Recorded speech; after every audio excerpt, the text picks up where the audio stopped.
You're watching GTV Breakfast. My name is Kofi Day. How does a young shovel boy rise to the top of the world as far as business is concerned? What are the lessons from the story of his life? My guest is Sir Jonah. Welcome to GTV Breakfast. Thank you. A little bit tells me that your full name is Samuel Jonah. Welcome to GTV Breakfast. Kelvin Jonah. A little bit tells me that your full name is Samuel. Actually, just last week, Son. a young man came to my office and gave me something from Wikipedia, and which he had framed for me. And it was the first time that I had noticed that I had a new name, Kelvin. Somebody gave you that name? I don't know where it came from. So I'm impressed that I've been I've had another name added to mine. Eso is your name? Eso is my name. Who calls you Eso? Oh, close friends. Close friends. Okay. Close friends and family. Okay. I'm 7th born, and I happen to have been named after my uncle. Grand uncle was called Kofi. Okay. But I happen to be 7th born, as you know, for accounts. If you are normally, for a 7th born, it's not. Yes. Okay. Yes. Would you consider 7 to be your lucky number? No, actually, I don't get into numbers when it comes to these things. So I don't know, but whatever it is, it served me well. It has served you well indeed. And I was just, before we had the interview, I was looking at a statue in your hall of what I assume is a miner, a gentleman holding a shovel and looking into the future. What does mining mean to you after all the years that you've been involved with this particular part of Ghana's life, really? Well, it's been my life. I started working for a mine at the age of 19 after I'd finished the sixth form.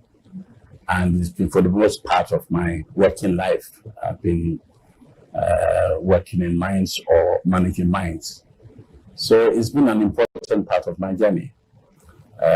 Of course, mining has a crucial role in the economic development of this country.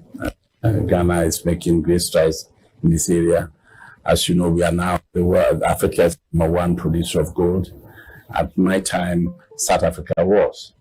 But it says an awful lot about the nature of the beast, the nature of the industry itself, that if you don't invest, you have to replace what you are mining every day.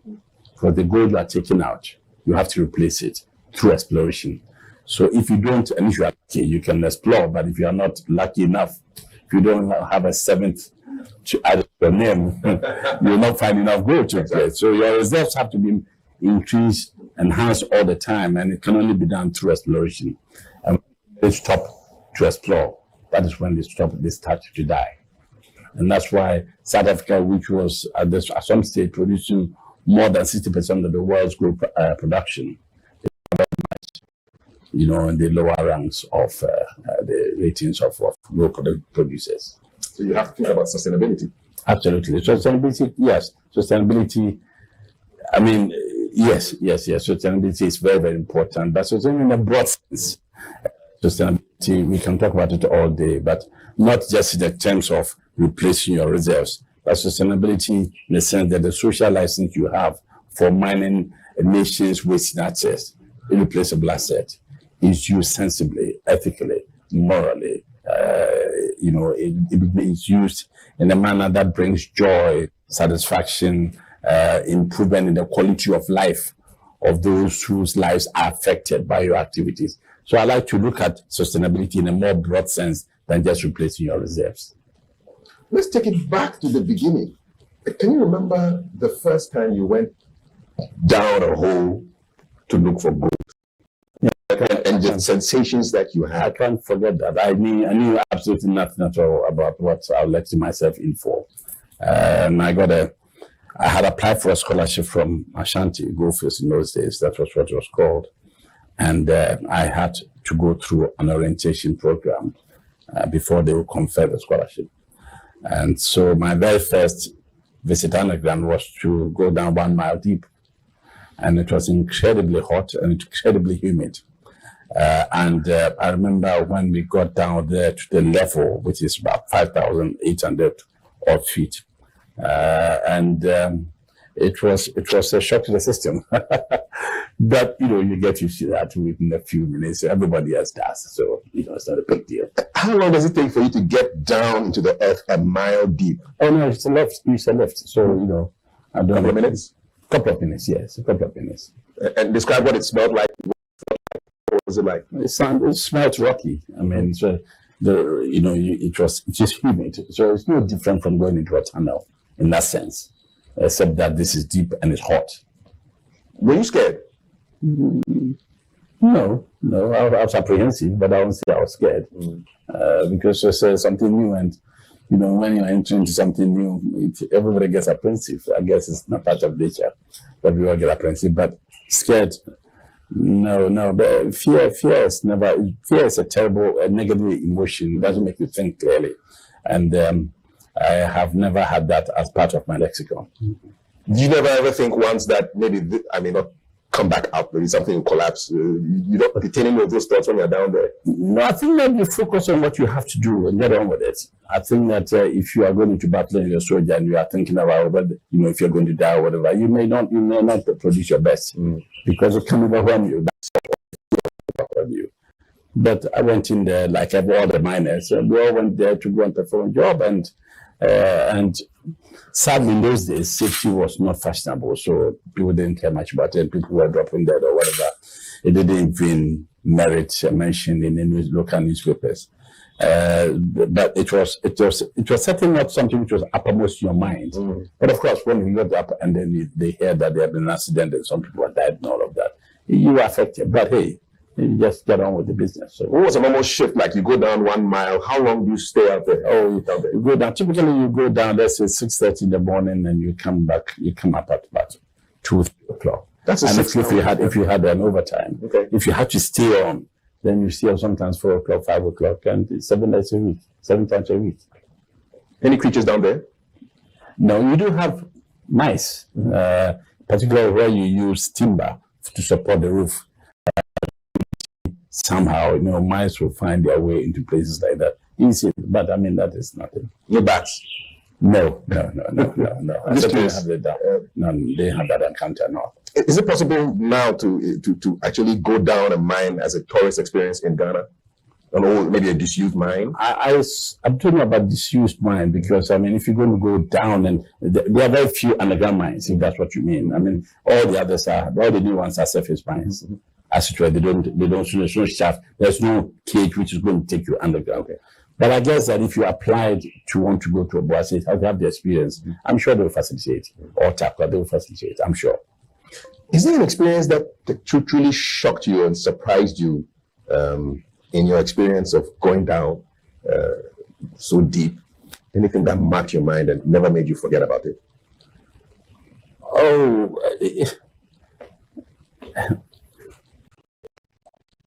Mining is an interesting industry. It's not dissimilar from being a soldier, joining the armed forces.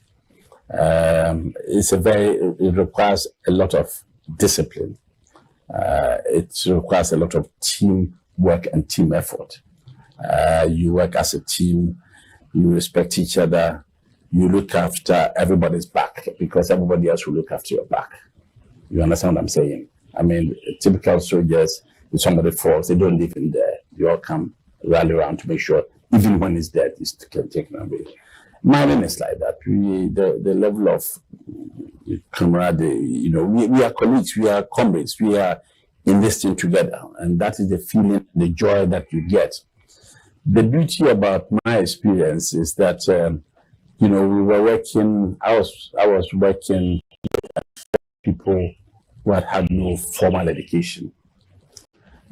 People who had been brought in as migrant labor from the north or Niger or Guinea or Cote d'Ivoire and had come to Obuasi to work in the mines. As I said, they've had no formal education, but don't be fooled. They were incredibly wise. And of course, they were very experienced miners. So you had to learn at their feet. And all I had was my certificate, A-level certificate, which doesn't count for much in the mind. In the mind. It doesn't help you. Nobody cares about you. Of course, nobody cared. I think that if they knew I went to the side, I would have cared. But any other school would not have cared. But anyway, but it was interesting because you learn at the future. You learn to be humble, because if you are not humble, you will not acquire the skills that I think I managed to acquire working with these people. And it comes with trust. It comes from trust. It comes from confidence. It comes from being comfortable with you as a colleague, and as I said, you look after them and they look after you. And I was privileged to be in that company.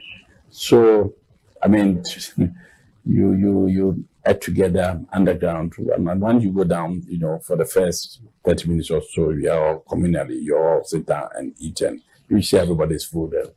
One day, when you asked me about the experience, my first shock to the system was we're eating and had a bite of somebody's food, more than a bite actually, and they had mine also. And when he was a Begati guy, and he turned around to me after and he says, "Did you know what you just ate?" And I said, "No, I don't." And he made the sound of a dog. Woof. And I asked him, "Do you know what you just ate?" And he said, "No." And I said, "It was a snake," and he jumped. Now, if I had known it was dog, I think I would have let it pass. Yeah, but it was interesting. Yeah, it was interesting. Yes. Yeah, there are many interesting moments like that. Very instructive. Yeah. Do you miss it? You miss going down? Oh yeah. I do. And I used to go underground every time I went to Obuasi or any of the mines in South Africa, Wanabe or Brazil, whatever, Australia. The joy came when I got into my overalls and my boots and you go down because I'm a product of that system. So yeah. You hinted at some of the accidents and the deaths when back in the day there wasn't too much of a focus on the safety culture. Which of these accidents or deaths really marked you? There's one which I have narrated in an interview I gave with the rival studio, and it was with 1 mile deep, and we were working, and I was almost a senior man there, and we were trying out a new drilling equipment, so I was supervising that, and then all of a sudden I noticed that it made a lot of noise from the drilling, but I noticed that there were kind of cap lamps. You call them cap lamps, on the floor, almost not really far from where you are sitting. And a couple of them. So, then there was a lot of dust. The whole place was enveloped in dust. So we stopped, went, and then I got a whole roof, just almost next to where it had collapsed. And I trapped a number of people. Some of them were dead.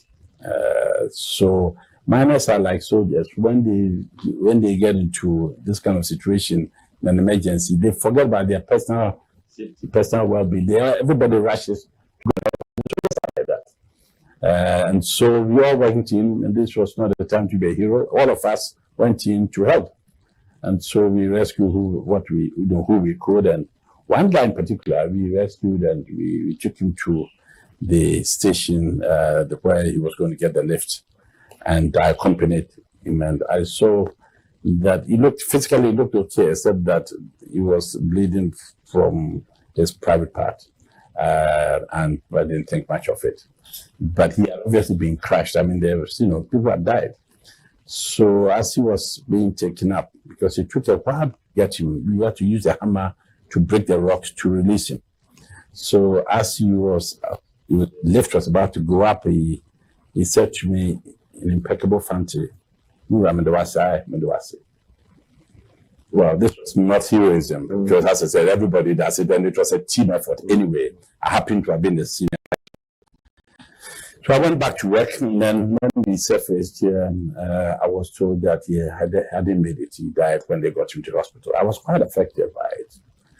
But that and many similar events convinced me that if I had the opportunity and had the authority, we would have to do something about the safety culture of the company. And that is what I would, with greatest pride, I would say, that is one of my, I would like to believe, one of my legacies. Yeah. What surprised you most about the work that you did there in terms of just the resilience of people and miners are like soldiers. They're tough. They're tough. We are tough. We can take an awful lot. Physically, I think our threshold for pain is quite high, typically. As I said, to be working underground 8 hours in a place which is, excuse the expression, dirty, dark, humid, and hot, takes an awful lot. It takes a totally different personality to be able to go through that. And it's like being a soldier. I keep back to being a soldier because that would have been my first love. I wanted to follow my father. Father was a soldier, but it didn't work out. I wasn't good enough for them. So. And you're being very modest.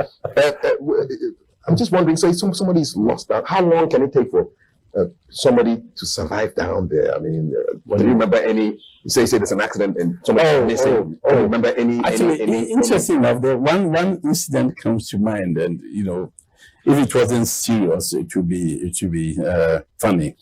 But one Easter, our local security picked up intelligence that Obuasi was such a rich mine in areas that whenever the gold was exposed, the were in were in competition with the employer for the same thing. You understand what I'm saying? Yes.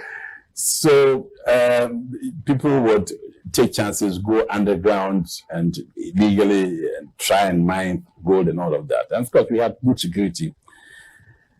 So one fateful Easter morning, I was younged out of my sleep that they had picked up, our security had picked up some local intelligence that some people had gone underground illegally during the Easter period. That was like I'm saying, but deep down. Yeah, deep down. Yeah.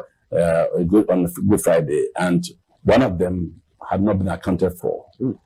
So because they had been accounted for, what got on, it was illegal. Therefore, nobody knew that they had gone underground. But of course, talk in the village. They got to the security that one guy had not been accounted for. They went legally, because they were not going to own up that they went.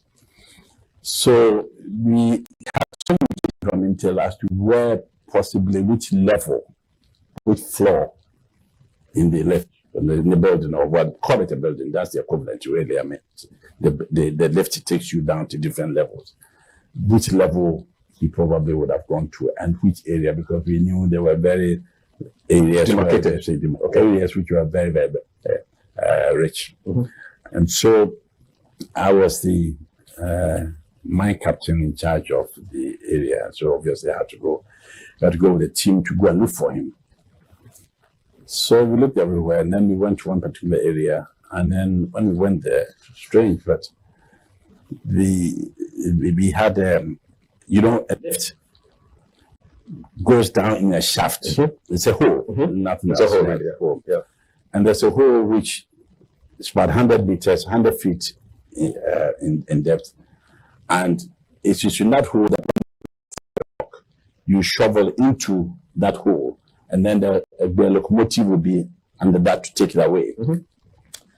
And so we noticed that there was some noise coming from the hole, which was about, let's say, 80 meters down, 80 feet or so down.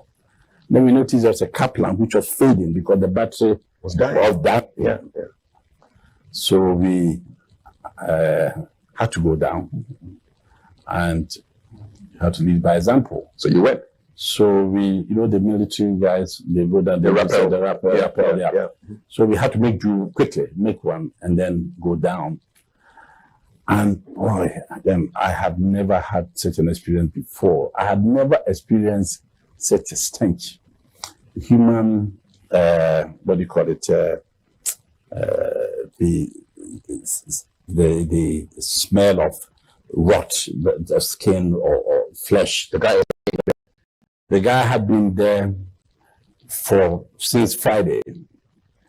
He was surviving on trickles of water coming down, dirty water coming down. He was getting good shape, but he had not eaten since Friday. He had not had proper water. He had not had a wash.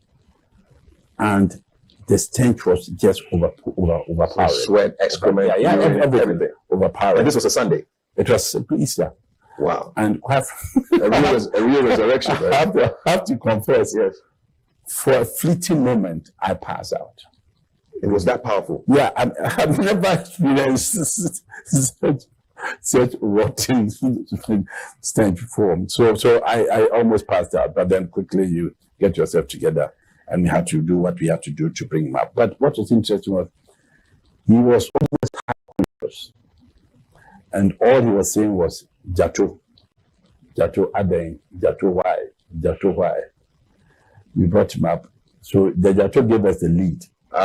Okay, so we went to the police and all of that and went and arrested the Jato guy. It turned out that they thought he had cheated on them on previous occasions. So they actually threw him down. They left him there for dead. Wow. And came back and dropped the hint, knowing that he's dead. Jato has not, the guy has not come back. So we went in there and mercifully it ended well in the sense that he did not die. He survived. Of course, he lost his job, but he survived. And the Jato, I think the police dealt with him. Dealt with him. Yeah. That was one story. It was that that was an eye-opener. It was humbling. I've never been exposed to this, so I imagine those who have had to deal with situations, where, yeah. Thanks for sharing that story. And in case you just joined us, this is GTV Breakfast. I'm sitting with Sir Sam Jonah, and he's recounting his days deep down underground, a mile deep, hunting for gold. And now we take it to the surface, to the highest points of business excellence, where he served on so many boards, took Ashanti Goldfields to the New York Stock Exchange. What was the thrill of that experience like for you? Could you believe you were actually standing there, hitting that bell? First of all, we became a public company in 1994. And we listed in London and we listed in Ghana. And we needed to raise a lot of money for development of the new mines that we had acquired. And when it comes to raising money, the capital city of the world is New York. So we thought that it would help our cause. We wanted to have a convertible bond, a significant sum. In fact, it turned out it was the biggest raised by a mining company at the time. How much money were you looking for? It was about 300 million. So we had to go through a listing in the New York Stock Exchange. And quite frankly, the criteria for admission was pretty tough.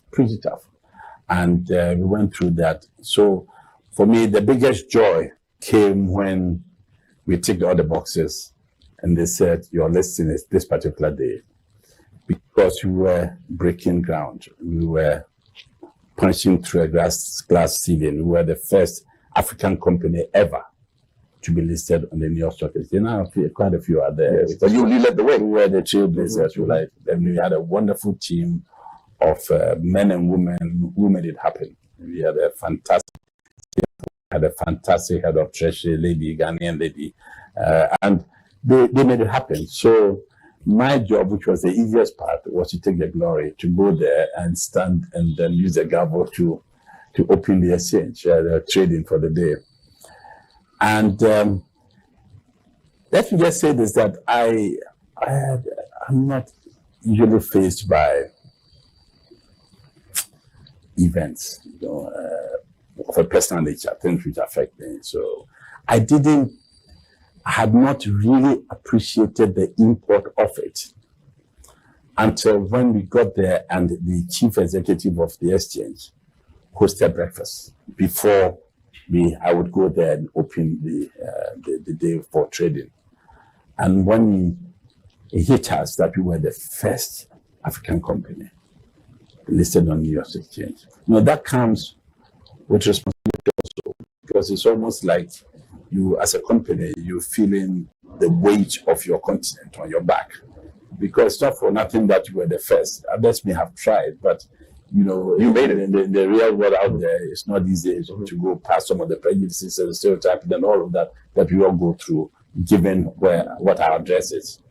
So you felt the weight of responsibility on your shoulders. And so as much as a sight as it was, and we had not appreciated that, this is just an aside, but we had not appreciated that the Ghanaian embassy wanted to be associated with this tremendous, very exciting event. Yeah.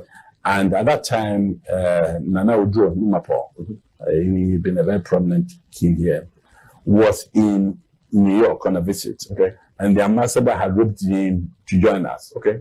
And in New York, they brought dancers, Ghanaians. And so they had never seen this on the floor of the stock exchange, that Ghanaian dancers took over the front, throbbing and everything. Throbbing and they were wriggling their wrists and all of those things that we see here. Yes. And it was fun to see, fun to watch. They thought that something always new comes from Africa. Definitely. Yeah, so yeah, it was a nice day. It was a nice day. How do you celebrate? I'm not sure. I didn't celebrate. I mean, it was. I was happy that happened. Mm-hmm. And then, of course, the whole press corps. I mean, my God, that's why I came out. Then that's when it hit me, the import of it, the significance of it. Because when I came out, having done this, then CNN Live, CNBC, NBC, all of them, Squawk, all of them, BBC, wanted live interviews with you. And that was sobering. That was humbling. Because, it was a big deal. It was. That's when I appreciated that it was a big deal. How did you handle being often the only black face or person in a room dealing with these things? Because trailblazers, there must be some pressure on you. Well, there had been others ahead of me, not necessarily in my industry, but I'm sure I was not doing well. But I mean, put it this way, I had always said that I would let, in all circumstances that I find myself in, I'll let the fact of my blackness be your problem. You understand what I'm saying? Mm-hmm. I'll let it be your burden. So as far as I'm concerned, when I get into a situation, I would like to perform in a manner and to a standard that would be so compelling that you yourself, if you have to decide as to what kind of judgment you have to make of me, you will go past my color. Do you understand what I'm saying? I do. Yeah, because otherwise you become a prisoner to that. You know, I would be oblivious to the fact that I'm black. Let the fact that I'm black be your problem. And that's when I was coming up in the system in Abuasi, working. I said to myself that if it was my father who sowed the seed, I said to myself, my father famously said, listen, this is a white man's business. Okay. When the white people are asleep, you have to be going to work again. In other words, you come up brilliantly put it that when the developed countries were sleeping, we should be running. Okay. So I decided that, listen, the way I'll get noticed was that if you have to produce 1 ton of rock, and that is what's expected of your target for the day, I would make sure me and my team, we will produce 1.5. So that when it comes to you as a white man, to what the managers were white, to determine who gets promoted between me and a white guy who has produced 1 ton and I produce 1.5, come and tell me that you, because you know, I wonder, because if you think that it's because I'm black, okay, fine, you have to deal with your conscience.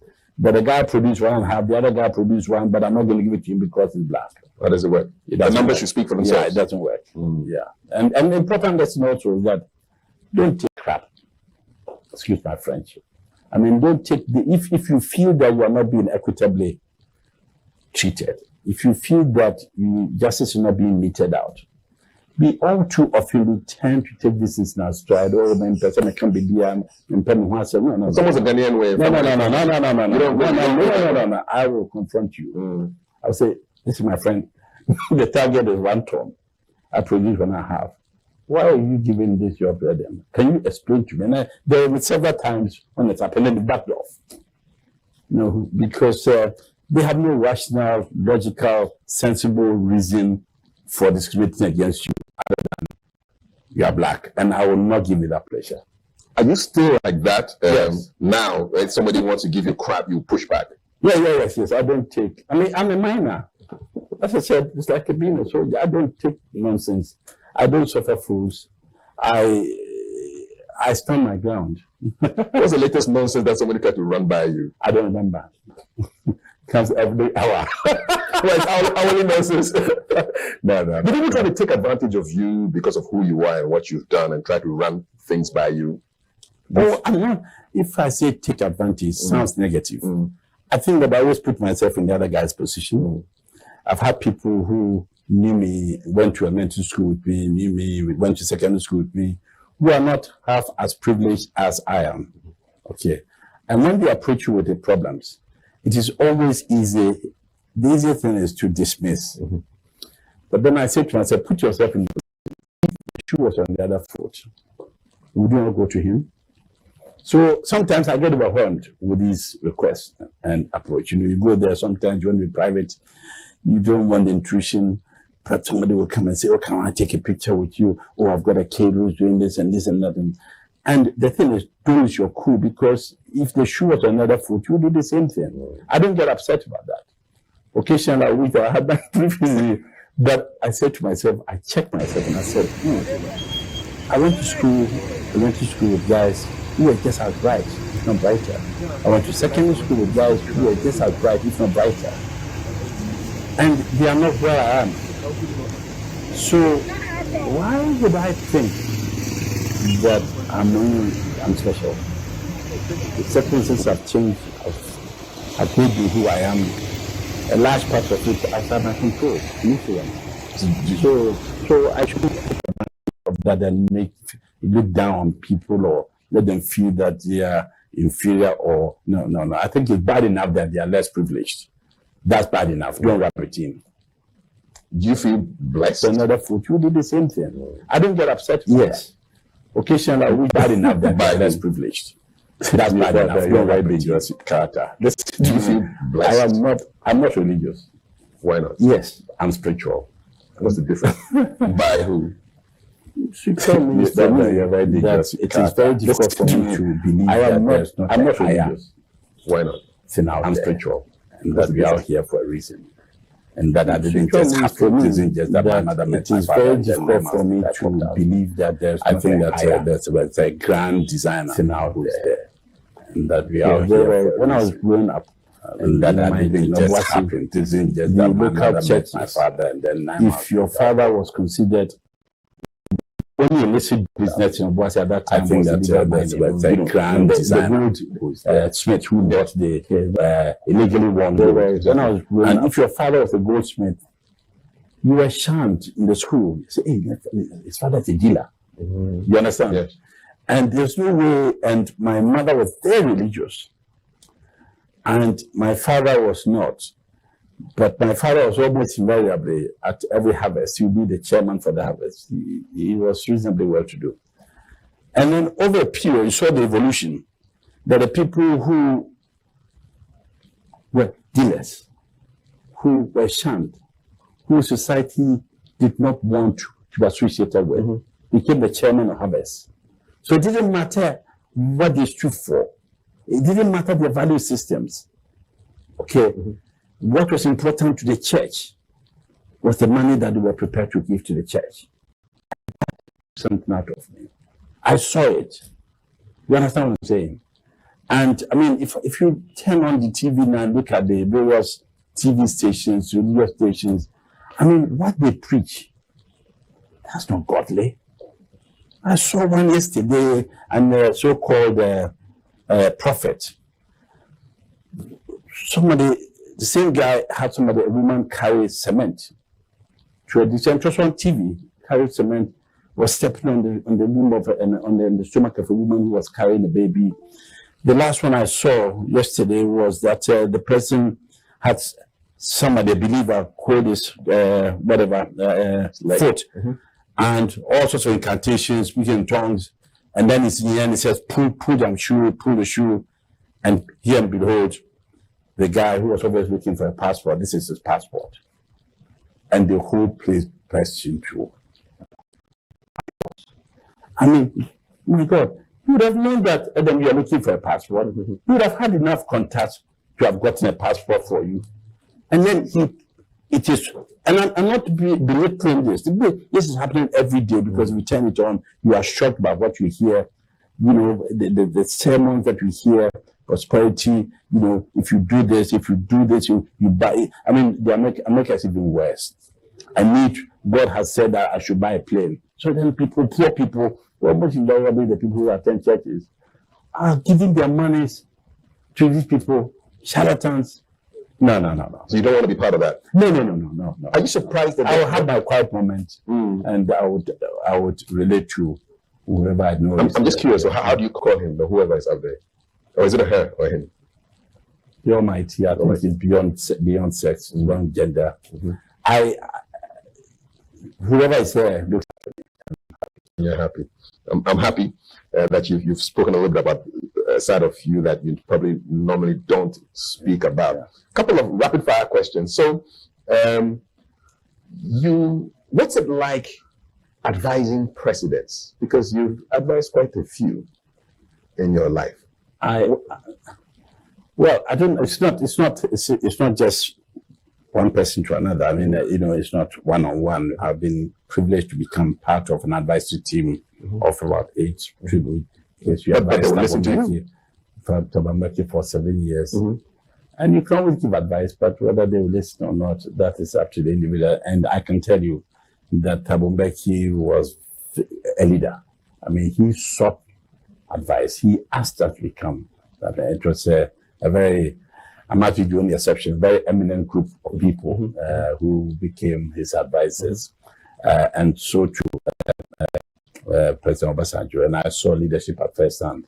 I mean, this guy, I admire the military. So I saw very much the discipline, he took charge, and that was it. And also President Kofi, it was a joy watching him at close quarters, how he operated as a president. So yeah, I've had that privilege of serving, and I've been an advisor to the Togolese president, and in fact, I formed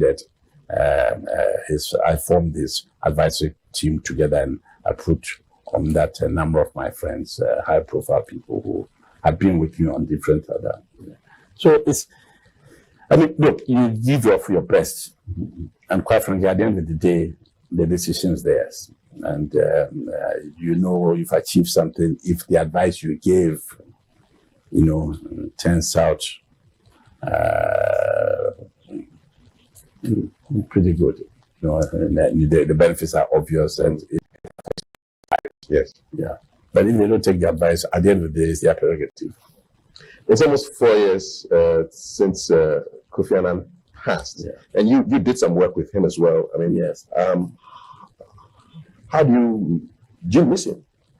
Well, I think we all do, particularly in these times. I mean, I was a founding member of the Global Compact Initiative, which he initiated, a wonderful compact to let the corporate world appreciate that it's not all about profit, and that sustainability, you can easily put it at his feet, that he made it happen. The concept of sustainability, the fact that it's not just them and us, that we are all in this thing together, a broad definition of stakeholders in any situation, that it's not just the person who put in the money here with it, but everybody else associated with it. So all of these things are important. And I'm saying that we all miss him now, because given the mess that the world finds itself in, I mean, wise influence of someone like Kofi Annan to rein everybody else in. You remember at the time when Americans were anxious and keen, they were determined to go and remove Saddam Hussein. He went there and met the man, and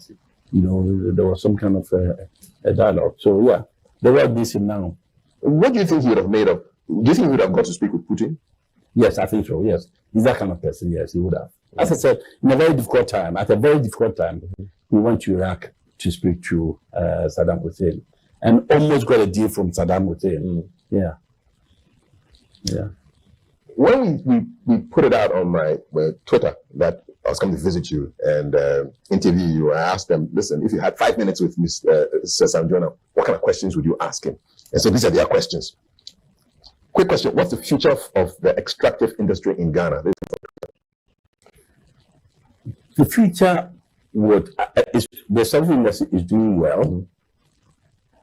It's doing well now, but as I said, it will continue to do well only if there's reinvestment in the mines. Because if you don't explore, the mines die. And then those investment decision making when it comes to corporates to invest, to decide to reinvest, comes in large part. It's a reflection of the conducive nature of the investment environment that you have. Okay, so we ought to be mindful of that we are not short-termish when we are dealing with mining companies or investors. It's very easy once the person has set up a mine to say that we are now going to slap on additional taxes or whatever, which is not what you offered him when he decided to put capital here. So it's very easy, very tempting for government to do that. But when you do that, it comes at a cost. Okay. Because we have the right geology. We do. We have the right geology to be able to have more mines. But, you know, the potential remains the potential until you drill and find gold. Is it true that gold can be found almost everywhere in Ghana? This is something that's an exaggeration. It's an exaggeration. No, it comes from a particular geological bed. Okay. And it's extensive, but it's not. It's a slight exaggeration. Where's the limit? Where's the upper limit? It goes right up to the north. Okay. It goes past Burkina Faso. There are mines which have been found on the other side of the border. Mines have been found on this side of the border. Yes. All right. So in a strip, would it be like a column? Yes. Very much like a column. Yes. Okay. Yes. All right. Yes. More questions on Twitter. Does it bother you that people feel that you should have done more for Obuasi? That you benefit from Obuasi, and what have you done for Obuasi? It bothers me that I am so misunderstood in that sense. First of all, when you say I should have done more for Obuasi, I was an employee. I was using other people's money, including that of the country, because the country was the biggest shareholder before we became public. The country has 55% of the company. Okay. And London had 45%. I was the farm manager. Do you understand? Okay.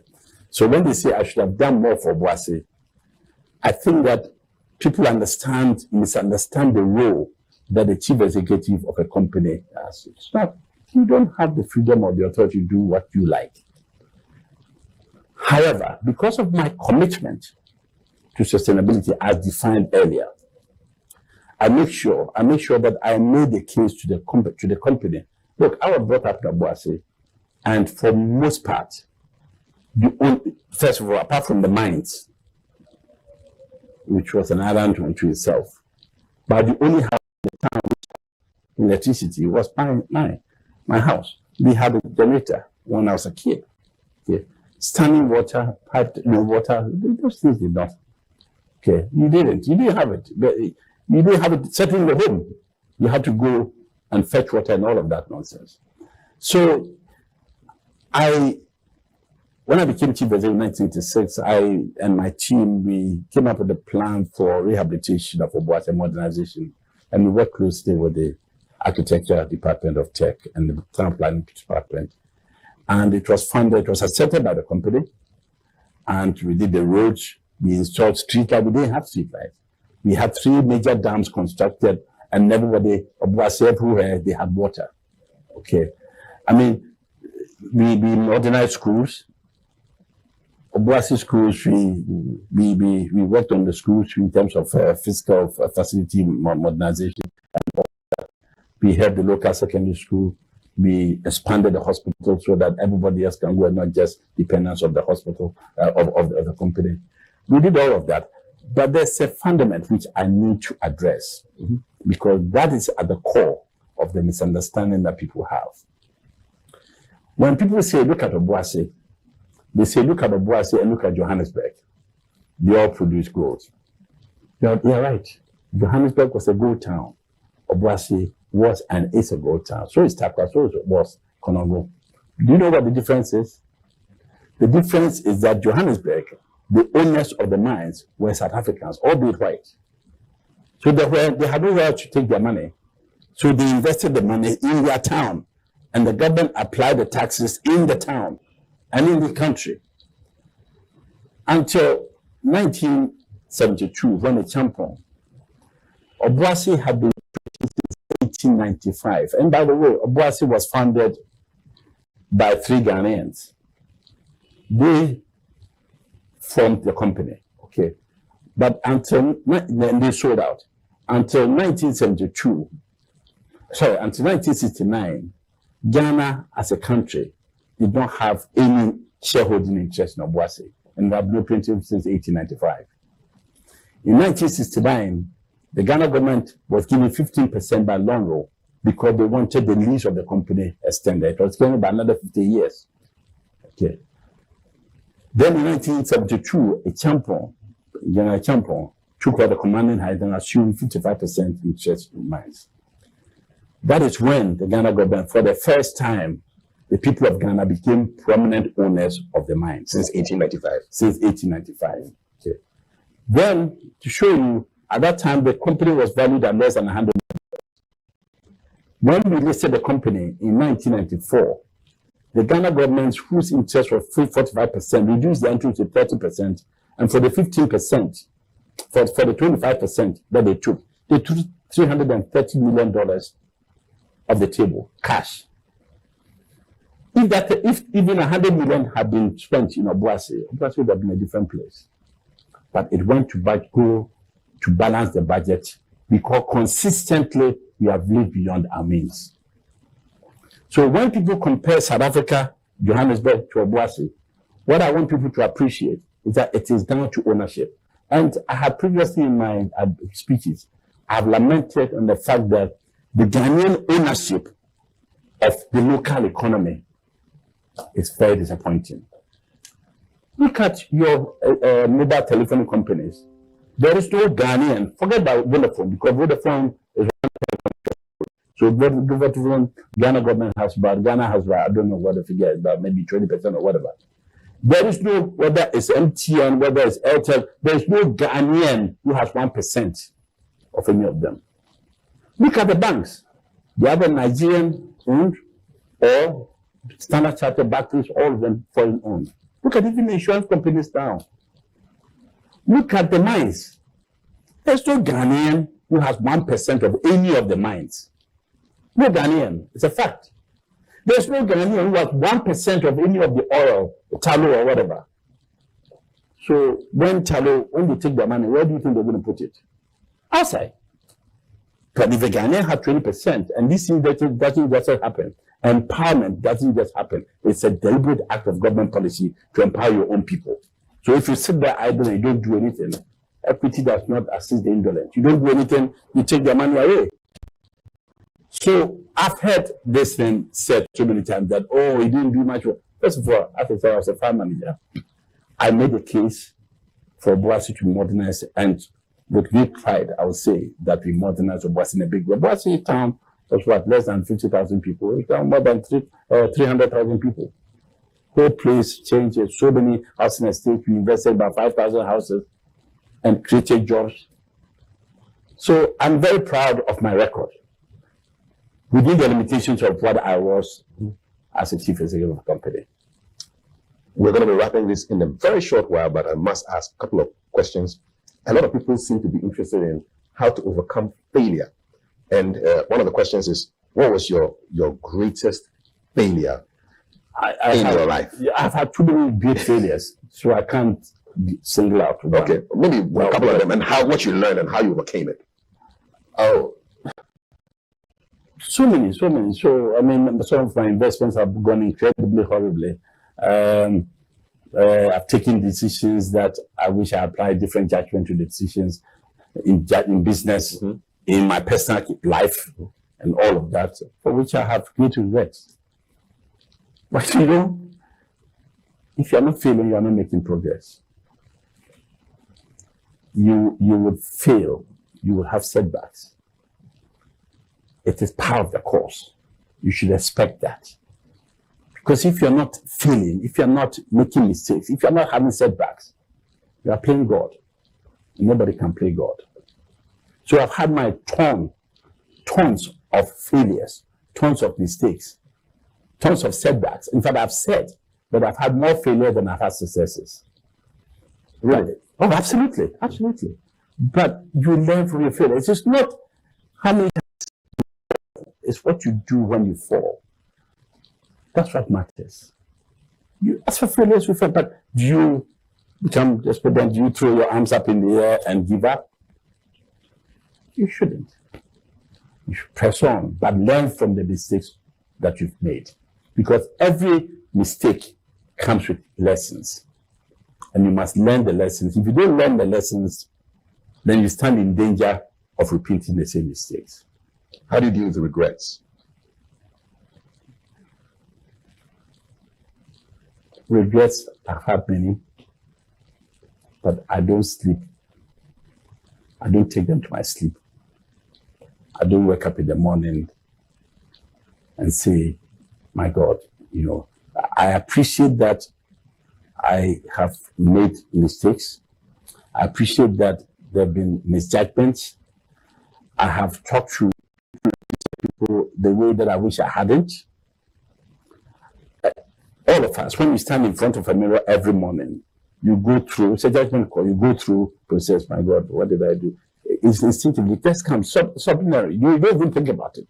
It's subconsciously that, my God, did I behave well? Did I say this? Did I treat them well? Did I actually have done this or not? But you go through that only because you want to learn lessons to become a better person. Otherwise, you get overwhelmed with remorse and regret. And then what? I get you. When was the last time you cried? When was the last time I cried? When I lost my son. It was a very painful moment for me.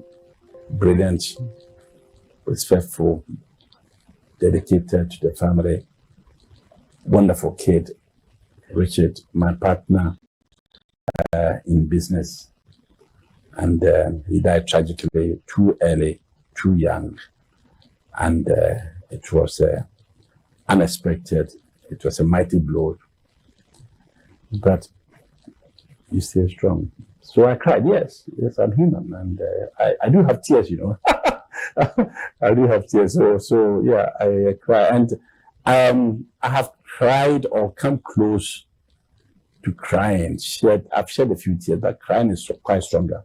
Not a lot stronger, but I've shed tears when I've heard sad stories. And there are sad stories that come to my table every day. Last week, I shared this with you. Last week, an old guy who comes here to work with me in my fish pond here told me of a very sad story of a family which was living in a shack in Adenta, and there was a storm, and there was fire, and it wiped the family. The father was beyond recognition. And they had twins, 12-year-old girls. And they don't know the extended family, so they have nobody to tend to. And this poor guy who gets 550 cedis himself, well, it's paid, is the person who's helping them to eat and all of that. So I said, oh my God, so go and bring them. And they came to my office and looked at these girls, so innocent, through no fault of theirs. It could have been me, could have been my children. And I was close to tears, but then it is not enough. I decided I'll do something about it. That's it. And so sure, you would have that. You will have regrets. You will have disappointment. You will have setbacks. Welcome them, embrace them, because otherwise you are playing God. Because if you think that all your judgments, all your decisions are sacrosanct, they are beyond question, you get everything right, then quite frankly, set up a church, because you do very well. What's your advice for the generation, the young people coming up who are looking for direction? What do you tell them? Don't lose hope. Don't lose hope. Persevere. Have a focus and work on it. This is your generation. This is your time. My father used to tell us when we were kids, it says, be ignorant only once. Be ignorant only once. These days, everybody has a smartphone. Doesn't matter how poor we are, we all have a phone smart. So, please learn something. Your education starts with you and ends with you. The education is not what you go through formally. So apply your mind, the opportunities. Just be creative. Apply. It's not easy.